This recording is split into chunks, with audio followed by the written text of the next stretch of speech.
ভাঙড়ের বিধায়ক নওশাদ সিদ্দিককে এবার আমাদের বিধানসভায় পাঠাতে হবে। আর এই যেমন কুকুর তেমন মুগুর আরাবুল ইসলামকে পাঠাতে হবে এই বিধানসভায়।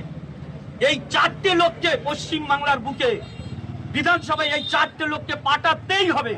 যদি এই চারটে লোক বিধানসভায় না পৌঁছাতে পারে তাহলে অন্যান্য রাজ্যে মনমানি করে, সেই মনমানি করার জন্য এই লোকগুলোর প্রয়োজন।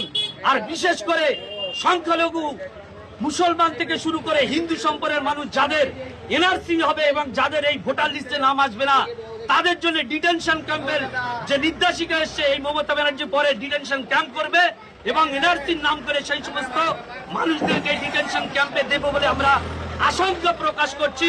কারণ এই আশঙ্কার নিজে মুখ্যমন্ত্রী তিনি নিজে উস্কে দিয়েছেন, তাই এখন আমাদের সতর্ক হতে হবে। সেই জন্য অভিমন্যু শান্ডিল্য চোখে নিয়ে এসেছি এই বিধানসভায়। আমরা জানি যে কি হতে পারে।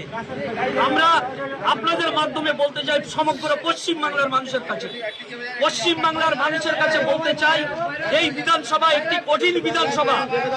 এই বিধানসভায় আমাদের প্রত্যেককে এমন ভাবে দায়িত্ব নিতে হবে, কিছু মানুষকে বিধানসভায় পৌঁছে দিতে হবে। যেমন তার মধ্যে অ্যাডভোকেট অভিমন্যু শান্ডিল্যজিকে এবার আমাদের বিধানসভায় পাঠাতে হবে। যাদবপুর থেকে আমাদের যিনি বামফ্রন্টের প্রার্থী হয়েছেন বিকাশ রঞ্জন স্যারকে এবার আমাদের বিধানসভায় পাঠাতে হবে।